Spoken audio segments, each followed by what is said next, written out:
ചെമ്പനീർ പൂവിൻ്റെ നാളത്തെ എപ്പിസോഡിൻ്റെ വിശേഷങ്ങളിലോട്ട് എല്ലാവർക്കും സ്വാഗതം. അപ്പോൾ ആദ്യം തന്നെ കാണിക്കുന്നത് രേവതി ഇങ്ങനെ അടുക്കളയിൽ പാത്രങ്ങളൊക്കെ സ്പീഡിൽ ഇങ്ങനെ ബഹളമൊക്കെ ഉണ്ടാക്കി ഓരോന്നൊക്കെ ചെയ്യുവാണേ. അപ്പോൾ സച്ചി ചീത്ത പറയുന്നുണ്ട്, എന്താ രേവതി നീ ഇങ്ങനെ മര്യാദക്ക് ചെയ്തുകൂടെ എന്ന് പറയുമ്പോഴേക്കും രേവതി പറയുന്നുണ്ട്, നിങ്ങളുടെ അമ്മ എന്താ എന്ത് പ്രശ്നം ഉണ്ടായാലും അതിൻ്റെ കുറ്റങ്ങളൊക്കെ എൻ്റെയും എൻ്റെ വീട്ടുകാരുടെ തലയിലും കെട്ടിവെക്കുന്നത്. അമ്മ സൂക്ഷിച്ചിരുന്ന സ്വർണം അമ്മ അറിയാതെ എങ്ങനെയാ മാറുന്നത്? ഇനി കള്ളന്മാര് വല്ലതും കയറിയോന്ന് ചോദിക്കുമ്പോഴേക്കും സച്ചി പറയുന്നുണ്ട്, ഒന്ന് പോ രേവതി, നിന്റെ ഇവിടെ കള്ളന്മാര് കയറിയിട്ട് നിന്റെ സ്വർണ്ണാഭരണങ്ങൾ എടുത്തുകൊണ്ടും പോയിട്ട് അതുപോലത്തെ കവറിങ് കൊണ്ടുവന്ന് വെച്ചു. വിശ്വസിക്കാൻ പറ്റുന്ന വല്ലതും പറയാന്ന് പറയുമ്പോഴേക്കും രേവതി പറയും, പിന്നെ ഇതെങ്ങനെയാ മാറിയേ? അപ്പോൾ സച്ചി പറയുന്നുണ്ട്, ഈ വീട്ടിൽ തന്നെ ഒരു കള്ളനുണ്ടല്ലോ, ഇതെല്ലാം ആ സുധിയുടെ പണിയാന്ന് പറയുവാണ്. നമ്മൾ ഈ കാര്യം പറയുമ്പോഴേക്കും അവന്റെ മുഖത്തൊരു കള്ള ലക്ഷണം ഉണ്ടായിരുന്നു, നീ ശ്രദ്ധിച്ചില്ലേന്ന് ചോദിക്കുമ്പോഴേക്കും രേവതി പറയുന്നുണ്ട്, പക്ഷേ അമ്മ ഒന്നും അറിയില്ലെന്നല്ലേ പറയുന്നത്. അപ്പോൾ സച്ചി പറയുവാണേ, അമ്മ അങ്ങനെ പറയുള്ളൂ രേവതി, സുധിക്ക് വേണ്ടി അമ്മ എന്ത് വേണമെങ്കിലും ചെയ്യും, അത്രയ്ക്ക് ഇഷ്ടമാണ് അവനെന്ന് സച്ചി പറയുവാണേ.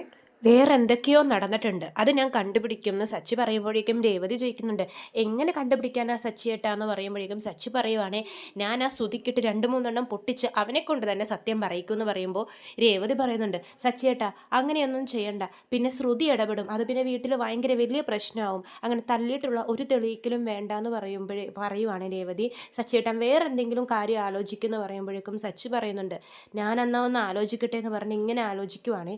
എന്നിട്ട് സച്ചി ആലോചിച്ചിട്ട് പറയുന്നുണ്ട്, രേവതി എനിക്കൊരു ഐഡിയ കിട്ടി. അപ്പോൾ രേവതി ചോദിക്കും, എന്താ സച്ചിയേട്ടാ? ഇവൻ എന്തായാലും ഈ കവറിങ് ആഭരണങ്ങളൊക്കെ ഏതെങ്കിലും ഒരു ജ്വല്ലറിയിൽ നിന്നായിരിക്കുമല്ലോ മേടിച്ചിരിക്കുന്നത്, ഈ കവറിങ് ആഭരണങ്ങളൊക്കെ വിൽക്കുന്ന കടയിൽ നിന്ന്. ആ കടയിൽ നിന്ന് ഫീഡ്ബാക്കിന് വേണ്ടി വിളിക്കുവാന്ന് പറഞ്ഞിട്ട് നമുക്ക് വിളിച്ചാലോ എന്ന് പറയുവാണേ. അപ്പോൾ രേവതി ചോദിക്കുന്നുണ്ട്, അല്ല സച്ചിയേട്ടാ നമുക്കതിന് ഏത് കടയിൽ നിന്നാണ് മേടിച്ചതെന്നൊന്നും അറിയില്ലല്ലോ. അപ്പോൾ സച്ചി പറയുന്നുണ്ട്, അതിൻ്റെ ഒന്നും ആവശ്യമില്ല രേവതി, നിങ്ങൾ ഇന്ന ദിവസം ഇന്ന സാധനങ്ങൾ ഞങ്ങളുടെ കടയിൽ നിന്നും പർച്ചേസ് ചെയ്തില്ലേ, എങ്ങനെയുണ്ട് നിങ്ങളുടെ അഭിപ്രായം പറയൂ എന്ന് പറഞ്ഞ് നമുക്ക് വിളിക്കാമെന്ന് പറയുവാണ്. അപ്പോൾ രേവതി പറയുന്നുണ്ട്, ഐഡിയ കൊള്ളാം, പക്ഷേ സച്ചിയേട്ടൻ വിളിച്ചാൽ സച്ചിയേട്ടൻ്റെ സൗണ്ട് മനസ്സിലാവില്ലേ? അപ്പോൾ സച്ചി പറയും, എൻ്റെ സൗണ്ട് ഫോണിൽ വേറെയല്ലേ എന്ന് പറയുമ്പോൾ രേവതി പറയുന്നുണ്ട്, പിന്നെ സച്ചിയേട്ടൻ്റെ സൗണ്ട് ഇത് തന്നെയാണ്, സച്ചിയേട്ടൻ വിളിച്ചാൽ അവർക്ക് എന്തായാലും മനസ്സിലാവും, എൻ്റെ സൗണ്ടും മനസ്സിലാവും, പിന്നെന്ത് ചെയ്യും എന്ന് ചോദിക്കുവാണ് രേവതി. സൗണ്ട് മാറ്റി സംസാരിക്കുന്ന ഒരാളെ എനിക്കറിയാം. അപ്പോൾ സച്ചി ചോദിക്കുന്നുണ്ട്, ആര്? നമ്മുടെ വർഷ. അത് ശരിയാണല്ലോ, പക്ഷേ ഞാൻ പോയി ചോദിച്ചു കഴിഞ്ഞാൽ അവൾ സമ്മതിക്കില്ല എന്ന് പറയുവാണ്. അപ്പോൾ രേവതി പറയുന്നുണ്ട്, ഞാൻ ചോദിച്ച വർഷ എന്തായാലും എനിക്ക് വേണ്ടി ഒരു സഹായം ചെയ്യും സച്ചിയേട്ടാ. അപ്പോൾ സച്ചി പറയുന്നുണ്ട്, അവളിപ്പോൾ ഇവിടെ ഉണ്ടോ? ഇല്ല, സ്റ്റുഡിയോയിലോട്ട് പോയിരിക്കുക. അപ്പോൾ തന്നെ സച്ചി പറയുന്നുണ്ട്, എന്നാൽ നീ വർഷയെ വിളിച്ചിട്ട് എളുപ്പം ശ്രീകാന്തിൻ്റെ ഹോട്ടലിലോട്ട് വരാൻ പറ, നമുക്ക് അവിടെ വെച്ച് അവളോട് കാര്യങ്ങളൊക്കെ പറയാമെന്ന് പറയുവാണേ. പിന്നെ കാണിക്കുന്നത് വർഷ ശ്രീകാന്തിൻ്റെ ഹോട്ടലിൽ ഇങ്ങനെ വെയിറ്റ് ചെയ്തിരിക്കുവാണ്. അപ്പോൾ ശ്രീകാന്ത് വന്ന് പറയുന്നുണ്ട്, വർഷേ നീ എന്താ ഇവിടെ, എന്നെ മിസ് ചെയ്തോന്ന് ചോദിക്കുമ്പോഴേക്കും വർഷ പറയുന്നുണ്ട്, ഇല്ല ശ്രീകാന്തേ, എന്നോട് രേവതി ചേച്ചി ഇങ്ങോട്ട് വരാൻ പറഞ്ഞു. രേവതി ചേച്ചിയോ? എന്തിന്? അവരും ഇങ്ങോട്ടേക്ക് ഇപ്പോൾ വരാമെന്ന് പറഞ്ഞിട്ടുണ്ടെന്ന് പറയുവാണേ. അപ്പോഴേക്കും നമ്മുടെ രേവതിയും സച്ചിയും കൂടി ഹോട്ടലിലോട്ട് വരുവാണ്. ഇവർ രണ്ടുപേരും കൂടി വരുമ്പോഴേക്കും ശ്രീകാന്ത് ചോദിക്കുന്നുണ്ട്, എന്താ സച്ചിയേട്ട എല്ലാവരും കൂടി, വല്ല പ്രശ്നമുണ്ടോ? ഒരു പ്രശ്നമുണ്ട്, ആ പ്രശ്നത്തിന് പരിഹാരം ഉണ്ടാക്കാനാണ് ഇങ്ങോട്ടേക്ക് നിങ്ങളെയൊക്കെ വർഷേനോടൊക്കെ വരാൻ പറഞ്ഞതെന്നൊക്കെ സച്ചി പറയുവാണ്. അപ്പോൾ ശ്രീകാന്ത് ചോദിക്കുന്നുണ്ട്, എന്താ സച്ചിയേട്ടാ, എന്താ കാര്യം എന്ന് പറയുമ്പോൾ, നമുക്ക് എവിടെയെങ്കിലും ഒരു മുറിയിൽ ഇരുന്ന് സംസാരിച്ചാലോ എന്ന് പറയുമ്പോഴേക്കും ശ്രീകാന്ത് ഒരു മുറിയിലോട്ട് ഇവരെ കൊണ്ടുപോകുവാണേ. എന്നിട്ട് വർഷ ചോദിക്കുന്നുണ്ട്, എന്താ രേവതി ചേച്ചി, എന്താ പ്രശ്നം എന്ന് ചോദിക്കുമ്പോഴേക്കും രേവതി പറയും, എല്ലാം ആ സ്വർണത്തിനെ പറ്റിയുള്ളതാ. അപ്പോൾ സച്ചി പറയുവാണേ, ഞങ്ങൾക്ക് ആ സുധിയാണ് ആ സംശയം എന്ന് പറയുമ്പോഴേക്കും ശ്രീകാന്ത് പറയുന്നുണ്ട്, സച്ചിയേട്ടൻ ഇപ്പോഴും ആ വിഷയം വിട്ടില്ലേ? അപ്പോഴേക്കും സച്ചിക്ക് ദേഷ്യം വരുവേ, എങ്ങനെ വിടാനാടാ, എൻ്റെ രേവതിയുടെ സ്വർണ്ണമല്ലേ, അത് ഞാനെങ്ങനെ വിടാനാടാ എന്ന് പറഞ്ഞിട്ട് ഒച്ചെടുക്കുവാണേ. അപ്പോഴേക്കും ശ്രീകാന്ത് പറയും, എൻ്റെ സച്ചിയേട്ട ഒന്ന് പതുക്കെ എന്ന് പറഞ്ഞിട്ട് ഡോറൊക്കെ ലോക്ക് ചെയ്യുവാണേ.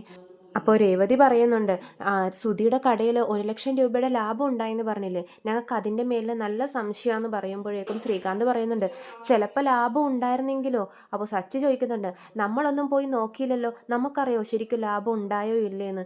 വർഷ പറയുന്നുണ്ട്, പക്ഷേ സുധിച്ചേട്ടനോട് ആ കാര്യം സംസാരിച്ചപ്പോൾ സുധിച്ചേട്ടൻ സമ്മതിക്കുന്നില്ലല്ലോ, പിന്നെ എങ്ങനെയാ? അപ്പോൾ സച്ചി പറയുന്നുണ്ട്, എടാ ഇത്രയും നാളും അമ്മ സൂക്ഷിച്ചിരുന്ന സാധനം അമ്മ അറിയാതെ എങ്ങനെ കവറിങ് ആഭരണങ്ങളായിട്ട് മാറി, നീ തന്നെ പറയാന്ന് പറയുമ്പോഴേക്കും ശ്രീകാന്ത് ചോദിക്കുന്നുണ്ട്, അപ്പോൾ അമ്മ മാറ്റിയെന്നാണോ സച്ചിയേട്ടൻ പറയുന്നത്? എടാ നിനക്കറിയില്ലേ, അമ്മക്ക് സുധി എന്ന് പറഞ്ഞാൽ ജീവന, സുധിക്ക് വേണ്ടി എന്തു വേണമെങ്കിലും അമ്മ ചെയ്യും എന്ന് സച്ചി പറയുവാണേ. വർഷ പറയുന്നുണ്ട്, നമ്മുടെ കയ്യിൽ ഒരു തെളിവും ഇല്ലല്ലോ, തെളിവില്ലാതെ എങ്ങനെയാ ഒരാളുടെ മേലിൽ നമ്മൾ ഈ കുറ്റങ്ങളൊക്കെ കൊണ്ടുപോയി ചാർത്തുന്നതെന്ന് ചോദിക്കുമ്പോഴേക്കും രേവതി പറയുന്നുണ്ട്, തെളിവില്ല, പക്ഷെ നമുക്കിത് കണ്ടുപിടിക്കണം വർഷയെന്ന് പറയുമ്പോഴേക്കും വർഷ പറയും, ഓ ഇൻവെസ്റ്റിഗേഷനോ, ഞാൻ റെഡിയാ. അപ്പോൾ ശ്രീകാന്ത് പറയുന്നുണ്ട്, എന്ത് റെഡിയാണെന്ന്, എന്തിനാ വർഷ ഇത് വെറുതെ ആവശ്യമില്ലാത്ത പ്രശ്നങ്ങളൊക്കെ ഉണ്ടാക്കി വെക്കുന്നതെന്ന് ചോദിക്കുമ്പോഴേക്കും സച്ചി പറയുന്നുണ്ട്, വർഷയുടെ വീട്ടിൽ നിന്ന് കൊണ്ടുവന്നൊരു സ്വർണം കവറിങ്ങായി മാറുമ്പോഴും നീ ഇത് തന്നെ പറയണം ശ്രീകാന്തേ, അങ്ങനെ മാറിക്കഴിയുമ്പോൾ അറിയാം നീ എന്തൊക്കെ ചെയ്യുമെന്ന്.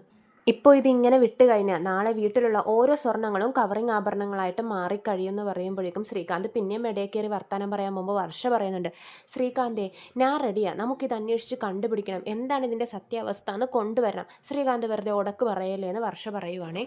അല്ല എന്താ നമ്മുടെ പ്ലാൻ എന്ന് പറയുമ്പോഴേക്കും രേവതി പറയുവാണേ, സുധി എന്തായാലും ഇത്രയും കവറിങ് ആഭരണങ്ങളൊക്കെ ഏതെങ്കിലും കടയിൽ നിന്നായിരിക്കുമല്ലോ മേടിച്ചത്, നമുക്ക് ആ കടയിൽ നിന്നും വിളിക്കുന്നവരാണെന്ന് പറഞ്ഞ് സംസാരിച്ച് ഫോൺ ചെയ്ത് സുധിയെ വിളിച്ചാലോ.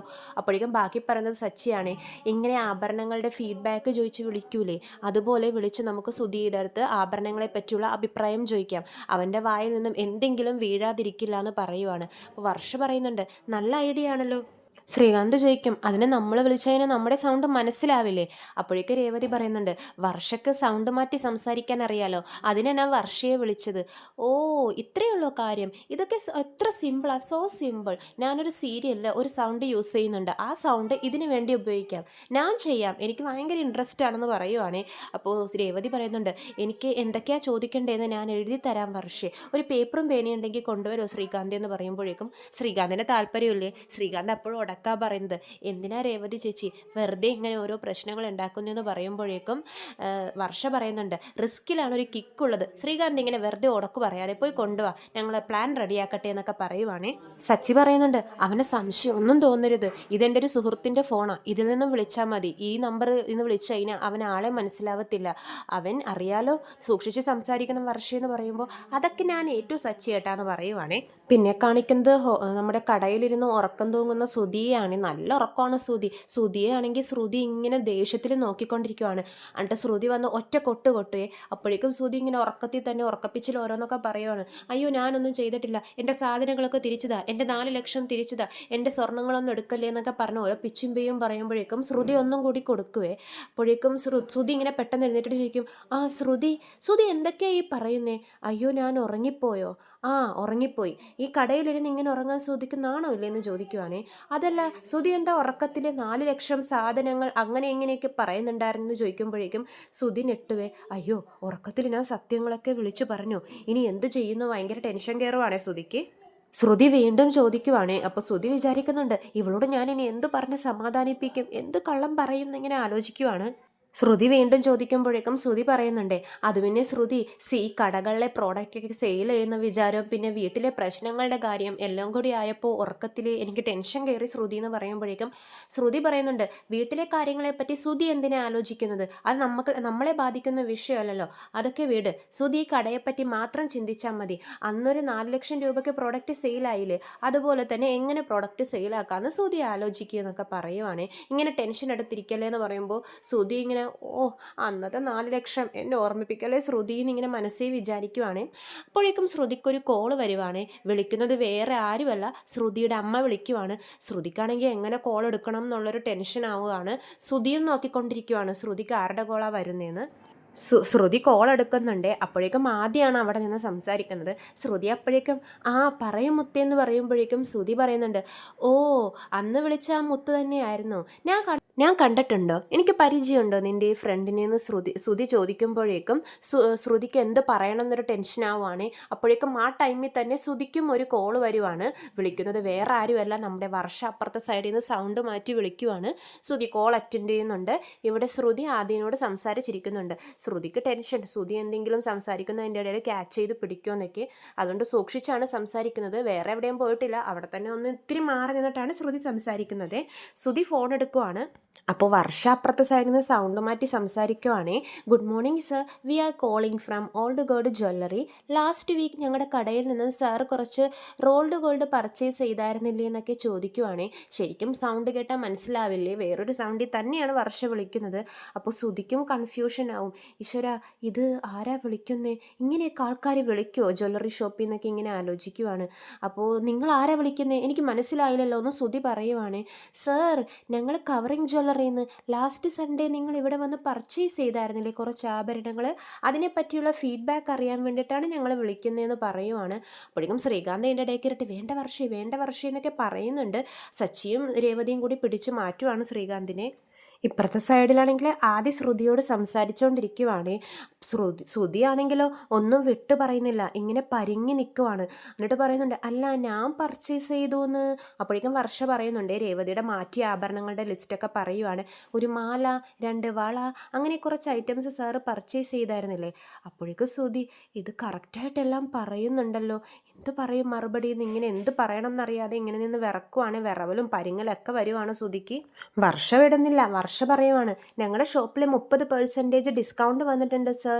അപ്പോൾ തന്നെ ശ്രുതി പറയും, ഏയ് എനിക്കൊന്നും വേണ്ടാന്ന് പറയുവാണ്. വേണ്ടെങ്കിൽ വേണ്ട സാർ അന്ന് പർച്ചേസ് ചെയ്ത ആഭരണങ്ങളെ പറ്റിയുള്ള ഫീഡ്ബാക്ക് ഒന്ന് പറയാമോ എന്ന് വർഷ ചോദിക്കുവാണ്. വർഷ വിടുന്ന ലക്ഷണമേ ഇല്ല ശ്രുതിയെ. അപ്പുറത്തെ സൈഡിലാണെങ്കിൽ ശ്രുതിയുടെ അമ്മേനെ ചീത്ത പറയുവാണ്. എന്തിനാ അമ്മ ഇങ്ങനെ ഇടയ്ക്കിടയ്ക്ക് ആദിയെ കൊണ്ട് വിളിപ്പിക്കുന്നത്, ശ്രുതി എൻ്റെ അടുത്ത് തന്നെ ഉണ്ടാവും, എന്തൊക്കെ കള്ളങ്ങൾ പറഞ്ഞാൽ ഞാൻ ശ്രുതിയോടൊന്ന് എന്തെങ്കിലുമൊക്കെ പറഞ്ഞ് ഒപ്പിക്കുന്നതെന്ന് അമ്മക്കറിയാവുമെന്ന് ചോദിക്കുമ്പോൾ അമ്മ പറയുന്നുണ്ട്, എനിക്കറിയാം മോളെ, പക്ഷേ അവനിപ്പോൾ എപ്പോഴും നിൻ്റെ വിചാരം തന്നെയാണ്, അമ്മയുണ്ടെന്ന് അറിഞ്ഞ പിന്നെ അവൻ്റെ മനസ്സാകെ നിന്നി തന്നെയാണ് മോളെ, അതുകൊണ്ടാണ് ഇങ്ങനെ വിളിക്കുന്നതെന്നൊക്കെ പറയുവാണേ. അപ്പോൾ ശ്രുതിയാണെങ്കിൽ വർഷേനോട് പറയുന്നുണ്ട്, ഞാൻ എക്സ്പീരിയൻസിനെ പറ്റി ഞാൻ എന്ത് പറയാനാ. അപ്പോൾ രേവതി സച്ചിനോട് പറയുവേ, സച്ചിയേട്ടാ ശ്രുതി കുറ്റസമ്മതം നടത്തുമെന്ന് തോന്നുന്നുവല്ലേ, എല്ലാ കള്ളങ്ങളും പുറത്തു വരുമെന്ന് തോന്നുന്നുവല്ലേ എന്ന് പറയുമ്പോൾ സച്ചി വർഷയോട് പറയും, വർഷ ഇവിടല്ലേ സംസാരിച്ചുകൊണ്ടേ ഇരുന്നു എന്ന് പറയുവാണ്. അപ്പോൾ വർഷ ശ്രുതിയോട് പറയുന്നുണ്ട്, സർ ഞങ്ങളുടെ ജ്വല്ലറിയിൽ നിന്ന് റോൾഡ് കവറിങ് ആഭരണങ്ങൾ മേടിച്ചുകൊണ്ടും പോയി കഴിഞ്ഞാൽ അത് കവറിങ് ആഭരണങ്ങളാണെന്നേ പറയില്ല, തനി സ്വർണ്ണമാണെന്നേ പറയത്തുള്ളൂ. നിങ്ങളുടെ അഭിപ്രായം എന്താ, ആ ആഭരണങ്ങൾ ഇട്ടുകൊണ്ട് പോയിട്ട് ആരൊക്കെ എന്തൊക്കെ പറഞ്ഞു, ആരും കവറിങ് ആണെന്ന് തിരിച്ചറിഞ്ഞില്ലല്ലോ, സ്വർണം പോലെ തന്നെയല്ലേ ഇരുന്നേന്നൊക്കെ വർഷ ചോദിക്കുവാണേ. ശ്രുതി എന്തു പറയണം എന്നറിയില്ല, ഇങ്ങനെ ആലോചിക്കുവാണ്. അപ്പോൾ ശ്രുതി ഇങ്ങനെ വിചാരിക്കുന്നുണ്ട്, ഇതെന്താ പെട്ടെന്ന് ഇങ്ങനെ വിളിച്ച് ഫീഡ്ബാക്കൊക്കെ ചോദിക്കാൻ, എന്തെങ്കിലും തട്ടിപ്പായിരിക്കുമോ, സൂക്ഷിച്ച് സംസാരിക്കാം. എന്നിട്ട് ശ്രുതി നല്ല ധൈര്യത്തിൽ തന്നെ പറയുവാണേ, ഞാൻ എന്ത് പറയാനാ, എന്ത് ഫീഡ്ബാക്ക് പറയാനാ, അല്ല സാർ ജ്വല്ലറി ആഭരണങ്ങൾ മേടിച്ചതിൻ്റെ, ഞാൻ അതിന് ആഭരണങ്ങളൊന്നും മേടിച്ചില്ലല്ലോ എന്ന് ശ്രുതി പറയുവാണേ. അപ്പോഴേക്കും വർഷക്ക് കുറച്ച് ഷോക്കാവുക, കാരണം നല്ല ധൈര്യത്തിൽ തന്നെ നല്ല സ്മാർട്ടായിട്ടാണ് ശ്രുതി സംസാരിക്കാൻ തുടങ്ങിയത്. സാർ ലാസ്റ്റ് സൺഡേ കുറച്ച് ആഭരണങ്ങൾ പർച്ചേസ് ചെയ്തില്ലേ, ഞാനൊന്നും പർച്ചേസ് ചെയ്തില്ലെന്ന് പറഞ്ഞില്ലേ, എന്താ പുതിയ സ്കാമായിട്ട് ഇറങ്ങിയിരിക്കുവാണോ, ഇങ്ങനെ പറ്റിക്കാൻ വേണ്ടിയിട്ട് ആൾക്കാരെ വിളിച്ചു കഴിഞ്ഞാൽ ഞാൻ സൈബർ സെല്ലിൽ കംപ്ലൈൻറ്റ് കൊടുക്കും, മര്യാദക്ക് ഫോൺ വെച്ചോ എന്ന് പറഞ്ഞിട്ട് ശ്രുതി കോള് കട്ട് ചെയ്യുവാണേ. വർഷയും ഇങ്ങനെ ഷോക്കായി പോകും, കാരണം ശ്രുതി ഒന്നും സമ്മതിച്ച് തന്നിട്ടില്ലല്ലോ. അപ്പോൾ ശ്രീകാന്ത് പറയുന്നുണ്ട്, ഞാൻ അപ്പോഴേ പറഞ്ഞില്ലേ ഇത് അവനൊന്നും ആയിരിക്കില്ല എന്ന്. അപ്പോഴേക്കും സച്ചി ചോദിക്കുന്നുണ്ട്, വർഷേ അവനൊന്നും വിട്ട് സംസാരിച്ചില്ലേ, അവൻ്റെ വായിൽ നിന്നും ഒന്നും വീണില്ലേ എന്ന് പറയുമ്പോഴേക്കും വർഷ പറയുന്നുണ്ട്, ഇല്ല സച്ചിയേട്ടാ, ഞങ്ങളെന്തോ പറ്റിക്കാൻ വേണ്ടി സ്കാം പണിക്ക് ഇറങ്ങിയ ആളാരോ വിളിച്ചിരിക്കുവാണെന്ന് വിചാരിച്ചിട്ടാണ് ശ്രുതി സംസാരിച്ചുകൊണ്ടിരുന്നത്, കോള് കട്ട് ചെയ്യുകയും ചെയ്തു എന്ന് പറയുവാണ്. അപ്പോഴേക്കും സച്ചി പറയുന്നുണ്ട്, അവൻ്റെ ബുദ്ധി പ്രയോഗിച്ചതാ, അവനറിയാം അവൻ്റെ കള്ളത്തരം പിടിക്കുമെന്ന്, അതുകൊണ്ട് തന്നെ പിടിക്കപ്പെടാതിരിക്കാൻ വേണ്ടി സംസാരിച്ചതാന്ന് പറയുവാണേ. അപ്പോഴേക്കും വർഷ പറയുന്നുണ്ട്, ചിലപ്പോൾ ഇനി ഈ പറയുന്ന പോലെ സുധിച്ചേട്ടനല്ലെങ്കിലോ. അപ്പോൾ ശ്രീകാന്ത് പറയുന്നുണ്ട്, പൈസയുടെ കാര്യം സച്ചിയേട്ടാ, ഇത് ഭയങ്കര വലിയ വിഷയത്തിലോട്ട് പോകും, നമുക്കിനി ഇത് കൂടുതൽ ഗൗരവത്തിൽ എടുക്കണ്ടെന്ന് പറയുമ്പോഴേക്കും സച്ചി പറയും, വീട്ടിലെ സ്വർണ്ണങ്ങളൊക്കെ എല്ലാം കവറിങ്ങായ ആഭരണങ്ങളായിട്ട് മാറുമ്പോൾ ഞാനിങ്ങനെ മിണ്ടാതിരിക്കണം എന്നാണോ നീ പറയുന്നത്. അപ്പോഴേക്കും വർഷ പറയുന്നുണ്ട്, ശ്രീകാന്തിനെ അറിയാവുന്ന കവറിങ് ആഭരണങ്ങളുടെ ജ്വല്ലറിയിലൊക്കെ ഒന്ന് പോയി നോക്കിയാലോ, ശ്രീകാന്തിൻ്റെ ചേട്ടൻ അവിടെ വല്ലയിടത്തും വന്നോന്നറിയാലോ. അപ്പോഴേക്കും രേവതി പറയുന്നുണ്ട്, അതൊന്നും വേണ്ട, ഇവർ നമുക്ക് പരിചയമില്ലാത്ത ഏതെങ്കിലും കടയെന്ന് ഇങ്ങനത്തെ പരിപാടികളൊക്കെ ചെയ്തിട്ടുണ്ടാവുള്ളൂ എന്ന് പറയുവാണ് നമ്മുടെ രേവതി. സച്ചി വർഷേനോട് ചോദിക്കുന്നുണ്ട്, വർഷേ ഇങ്ങനെ കവറിങ് ആഭരണ കടയെന്നാണ് വിളിക്കുന്നതെന്ന് പറഞ്ഞപ്പോൾ തന്നെ അവൻ്റെ റിയാക്ഷൻ എന്തായിരുന്നു എന്ന് പറയുമ്പോഴേക്കും വർഷ പറയുന്നുണ്ട്, ആദ്യം ഒന്നും മിണ്ടിയില്ല. അതിനുശേഷം ആ സംസാരിക്കാൻ തുടങ്ങിയെന്ന് പറയുമ്പോഴേക്കും സച്ചി പറയുന്നുണ്ട്, അങ്ങനെയൊന്നും മിണ്ടാതിരിക്കുമ്പോൾ തന്നെ ആലോചിച്ചൂടെ, ഇതിൻ്റെ പുറകിൽ അവൻ തന്നെയാ. എപ്പോഴെങ്കിലും അവൻ എൻ്റെ മുമ്പിൽ തന്നെ വന്ന് പെടും. അവൻ്റെ ഈ ഭയം അവൻ എൻ്റെ മുമ്പിൽ കൊണ്ടുവന്ന് നിർത്തും. അപ്പോൾ രേവതി പറയും, ഞങ്ങൾ എങ്ങനെ ഇനി കണ്ടുപിടിക്കും സച്ചിയേട്ടാന്ന് പറയുമ്പോൾ, വേറെ എന്തെങ്കിലും വഴി ഉണ്ടാവും രേവതി, വാ നമുക്ക് പോകാമെന്ന് പറയുമ്പോഴേക്കും ശ്രീകാന്ത് പറയുന്നുണ്ട്, ഭക്ഷണം കഴിച്ചിട്ട് പോകാമെന്ന് പറയുമ്പോൾ, ഏയ് അതൊന്നും വേണ്ട, ഞങ്ങൾ പോവാന്ന് പറയുവാണേ. അപ്പോഴേക്കും ശ്രീകാന്ത് ഇങ്ങനെ ആലോചിച്ചുകൊണ്ടിരിക്കുമ്പോൾ വർഷ ചോദിക്കുന്നുണ്ട്, എന്താ ശ്രീകാന്ത് ഈ ആലോചിക്കുന്നത്? അല്ല, ഇത് നമ്മുടെ കുടുംബത്തിലെ വലിയ പ്രശ്നം ഉണ്ടാക്കുന്ന എൻ്റെ പേടി, അതിൻ്റെ ഇടയിൽ നീയും കൂടി കയറി ഇടപെടുന്നു, എന്തിനാ വർഷം എന്ന് ചോദിക്കുമ്പോഴേക്കും, എന്നോടൊരു ഹെൽപ്പ് ചോദിച്ചാൽ ഞാൻ ചെയ്യും, അതിന് ശ്രീകാന്ത് എന്തിനാ ഇങ്ങനെ കിടന്ന് ടെൻഷൻ അടിക്കുന്നത്, അതൊക്കെ വീട് എന്ന് പറഞ്ഞ് നിർത്തുവാണ്. ഇത്രയും കാണിച്ചുകൊണ്ടാണ് നാളത്തെ എപ്പിസോഡ് അവസാനിക്കുന്നത്. കൂടുതൽ വിശേഷങ്ങൾ ഞാൻ അപ്ലോഡ് ചെയ്യുന്നതാണ്. ചാനൽ സബ്സ്ക്രൈബ് ചെയ്യാത്തവർ സബ്സ്ക്രൈബ് ചെയ്യണം. എല്ലാവർക്കും നന്ദി.